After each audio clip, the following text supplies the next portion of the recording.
I want to tell you a little bit about this incredible place, Bacalar, Laguna Bacalar, in the Yucatan Peninsula, the state of Quintana Roo, same state that Cancun is in.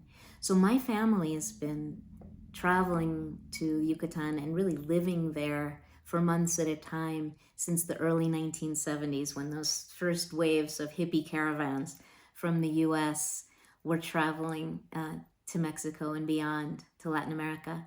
And so my family was sort of part of that wave of caravan hippies. And we ended up in the Yucatan Peninsula in 1972, and it was the most magical place imaginable. These pristine Caribbean beaches and coconut palms and lagunas and cenotes. Cenotes are these giant sinkholes in the lakes and in the tropical lagoons that have been sacred to the Maya for 1,000 years, probably more. So there's this magical energy of the Yucatan Peninsula that is, some of you have been there, but many of you haven't been. It's impossible to describe. There's a softness to the air. My mother always says it's a very feminine place. The goddess, Ixchel, is the goddess in the Mayan tradition, is the dominant energy, especially of Laguna Bacalar, where we're going to be. So my family, after many years of traveling and camping on the beaches, found this incredible Laguna Bacalar. I mean, they didn't discover it. There were many people living there, but certainly no tourists were there. And very slowly, organically, over time, built a few casitas, very simple little houses on the edge of the laguna, and then a central place where we started to have yoga retreats and writing retreats and family reunions and birding expeditions, because the birds there are incredible, and used it as also a kind of a home base for excursions into very little known but spectacular Mayan temple sites that are all around. So we have this deep history with the place. We actually built Rancho Encantado, the ecological resort where this retreat is going to take place. We built it in the 80s and then sold it in the early 2000s to a wonderful Mexican family who has continued to develop it very gradually and mindfully and organically in harmony with the land and the culture. So it's incredibly special place to me and to my family. And we still have a home right next to it. We built a home when we sold Rancho Encantado, kept a little piece adjacent, and we still flow into the rancho whenever we're there, and use their kayaks to go on the water every morning and eat in their incredible restaurant. Okay, so the restaurant, Los Ichizos, is one of the best restaurants in the area. It's a destination for people, and for very good reason. The chef is world-renowned. He's from that part of Mexico. He cooks a lot of regional cuisine, but because he's internationally educated, he infuses a kind of fusion cuisine into the regional Mayan and indigenous dishes that he prepares, and traditional Mexican dishes. So it's delicious,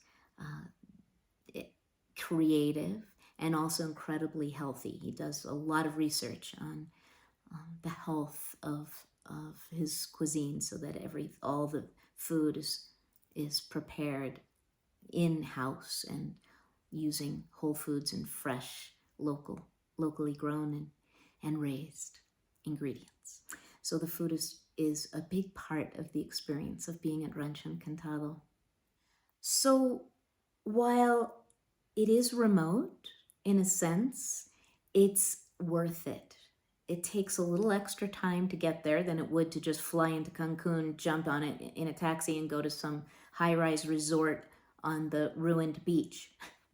I'm biased, you can tell. But it's not difficult. So you can either fly into Cancun. There is a new airport in Tulum, which is kind of halfway between Cancun and Bacalar, but they have very few flights. You can investigate. It may be that's a little easier for you. So what I did for many years when I was a single mom with a little kid, is I'd fly into Cancun and take the first class bus.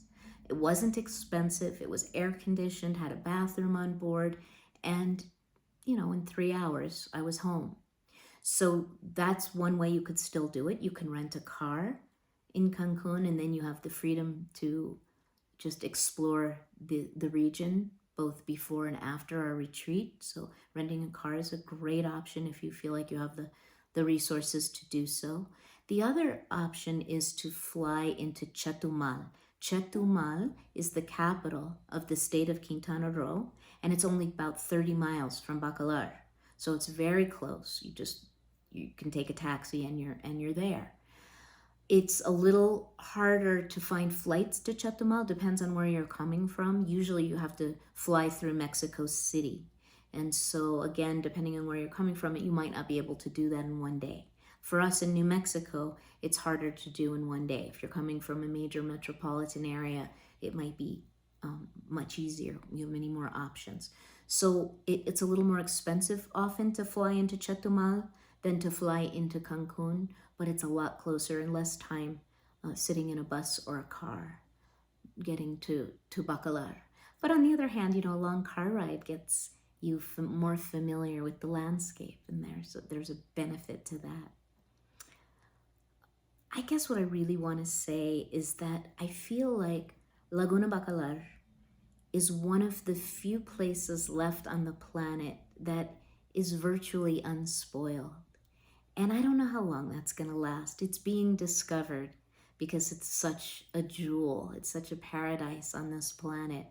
And although the people of the community are trying really hard to make sure that all development is done in a mindful and ecologically responsible way and culturally sensitive way, development is development, and who knows. So I feel like this is a unique time in history where you have access to a place that may not always have that kind of purity and richness that it has now. Ojalá.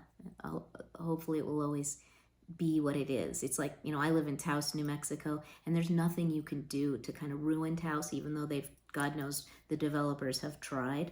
But the spirit of the land is so strong. It's stronger than that commercial, consumerist energy. And that's how Bacalar is, and I think it will always be. But this is really the time to experience it in its purest form. And Rancho Encantado is one of those places where you go and you just let out your breath.